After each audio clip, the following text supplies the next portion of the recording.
YCP MLA Varaprasad బీజేపీలో చేరారు. కేంద్ర మంత్రి అనురాగ్ సమక్షంలో ఆయన బీజేపీ కండువా కప్పుకున్నారు.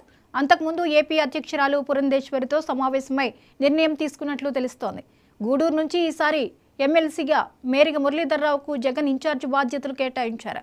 దీంతో పురంధేశ్వరిని కలిసిన వరప్రసాద్ వచ్చే ఎన్నికల్లో చర్చించి నిర్ణయం తీసుకున్నారు. ఆ తర్వాత ఈవేళ కేంద్ర మంత్రి అనురాగ్ సమక్షంలో బీజేపీలో చేరారు.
వైసీపీ ఎమ్మెల్యే వరప్రసాద్ బీజేపీలో చేరారు. కేంద్ర మంత్రి అనురాగ్ సమక్షంలో ఆయన బీజేపీ కండువా కప్పుకున్నారు. ఇక ఈ అంశంపై మరిన్ని వివరాలు మా ప్రతినిధి విద్యాసాగర్ అందిస్తారు.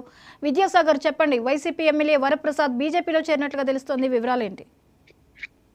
రైట్ జ్యోతి, వైసీపీ ఎమ్మెల్యే గూడూరు సంబంధించి ప్రస్తుతం అయితే ఇది ఉమ్మడి నెల్లూరు జిల్లా గూడూరు నియోజకవర్గం, ప్రస్తుతం తిరుపతి జిల్లాలో ఉంది. గూడూరు నియోజకవర్గం సంబంధించి ఎమ్మెల్యే వెలగపల్లి వరప్రసాదరావు అయినా వైసీపీ పార్టీలో ఈయన ఎంపీగా కూడా పనిచేశారు. ప్రస్తుతం అయితే ఎమ్మెల్యేగా కూడా పనిచేస్తున్నారు. ఈయన గూడూరు నియోజకవర్గం నుంచి తప్పించి ఎమ్మెల్సీ మేరిగ మురళీధర్ కి ఈ సీటుని అభ్యర్థిగా వైసీపీ కేటాయించింది. దీంతో ఇప్పటికీ అలకపూని ఆయన గత 2 నెలలుగా అనేక పార్టీల చుట్టూ తిరిగారు. మొదట జనసేన అధినేత పవన్ కళ్యాణ్ కూడా తాడేపల్లిగూడెంలో కలవడం జరిగింది. అప్పుడు అందరూ జనసేన తరపున ఈయన పోటీ చేస్తున్నారేమో అని చెప్పి ఒక సమాచారం అయితే తెలిసింది. కానీ పవన్ కళ్యాణ్ తిరిగి ఇతనికి ఎమ్మెల్యే వరప్రసాద్ కి టికెట్ ఇచ్చేదానికి సుముఖత చూపించలేదు. దీంతో వెంటనే ఈయన మళ్ళీ కాంగ్రెస్ గూటికి చేరతారని ఒక అనుమానం కలిగింది. ఎందుకంటే కాంగ్రెస్ పక్షాన షర్మిలను కూడా ఈయన కలవడం జరిగింది. సో ఇప్పుడు వారు కూడా ఈయన టికెట్ ఇచ్చే పరిస్థితి లేకపోవడంతో ఇప్పుడు వరప్రసాద్ నేరుగా ఢిల్లీకి వెళ్లి ఆయన అక్కడ రాజకీయం చేశారు. పురంధేశ్వరిని కలవడం, అలాగే ఈ రోజు ఎవరైతే కేంద్ర మంత్రి వాళ్ళ సమక్షంలో అనురాగ్ సమక్షంలో ఈ రోజు బీజేపీ కండువా కప్పుకున్నారు. ఈయన మొదటి నుంచి కూడా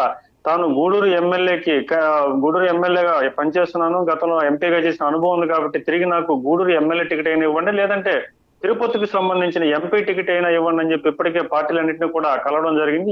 ఈ పరిస్థితుల్లో ఈయనకి ఎక్కడైనా టికెట్ ఇస్తారా లేదంటే పార్టీ అవసరాలకి ఈయనకి వాడుకుంటారని తెలియట్లేదు. ఎందుకంటే గూడూరు నియోజకవర్గంలో వరప్రసాద్ పనిచేస్తున్న కాలంలో వైసీపీ పార్టీకి తీవ్ర నష్టం కలిగించారని, అలాగే అనేక అవినీతి ఆరోపణలు కూడా వరప్రసాద్ మీద ఉన్నాయి. ఎందుకంటే ప్రతి చిన్న విషయానికి కూడా కమిషన్లు తీసుకోవడం, అలాగే తీవ్రమైన అవినీతి ఆరోపణలు రావడంతో కొన్ని సర్వేలు మళ్ళీ తిరిగి టికెట్ ఇస్తే వైసీపీ ఇక్కడ గెలవదనే ఉద్దేశంతో వైఎస్ జగన్మోహన్ రెడ్డి ఇతన్ని గూడూరు నుంచి మార్చడం జరిగింది, అలాగే పూర్తిగా తొలగించడం జరిగింది. కానీ ఎక్కడో ఒక చోట ఈయనకి టికెట్ ఇస్తారు లేదంటే నామినేట్ పదవిని ఇచ్చే ఆలోచన ఉన్న క్రమంలోనే ఈయన ఓపెన్ గా ప్రెస్ మీట్లు పెట్టడం, అలాగే జగన్మోహన్ రెడ్డి మీద వైసీపీ పార్టీ మీద కొన్ని అనుచిత వ్యాఖ్యలు చేయడంతో ఇతన్ని పార్టీ నుంచి అయితే సస్పెండ్ చేయలేదు. ఎందుకంటే ఎవరైనా ధిక్కార స్వరం వినిపించినప్పుడు వైసీపీ పార్టీని సస్పెండ్ చేయడం జరుగుతుంది. కానీ ఎక్కడా కూడా ఎమ్మెల్యే వరప్రసాద్ సస్పెండ్ చేయలేదు. దీనికి ప్రధాన కారణం జగన్మోహన్ రెడ్డి ఆ రోజు ప్రతిపక్షంలో ఉన్నప్పుడు ఆయన రాజీనామా చేసిన వరప్రసాద్ కూడా ఉన్నారు. ఎందుకంటే ఎంపీగా పనిచేస్తూనే రాజీనామా చేశారు ఆ రోజు వైసీపీ పార్టీ పెట్టే సమయంలో.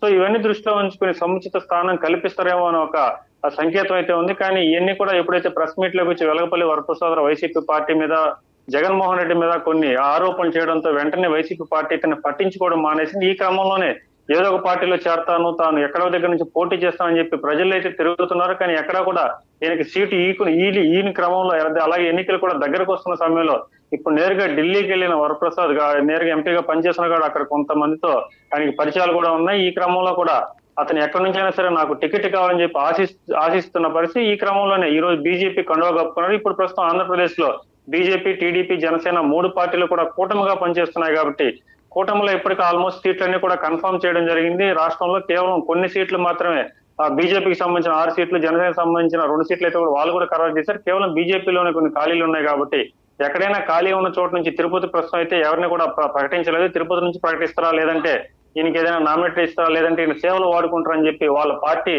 భవిష్యత్తు కార్యాచరణ బట్టి అయితే ఉంటుంది. కాబట్టి ప్రస్తుతం అయితే ఎమ్మెల్యే వరప్రసాదరావు బీజేపీలో చేరడం పెద్ద విషయంగా చూడడం లేదు వైసీపీ. ఎందుకంటే ఈయన ఇప్పటికే తీవ్రమైన అవినీతి ఆరోపణలు, ఇక్కడ గ్రాఫ్ కూడా పూర్తిగా అసలు వరప్రసాదరావుని పట్టించుకునే పరిస్థితి లేదు. కాబట్టి ఇది పెద్ద సంచలనంగా అయితే ఏం లేదు జ్యోతి ఇక్కడ. Right, thank you Vidyasagar.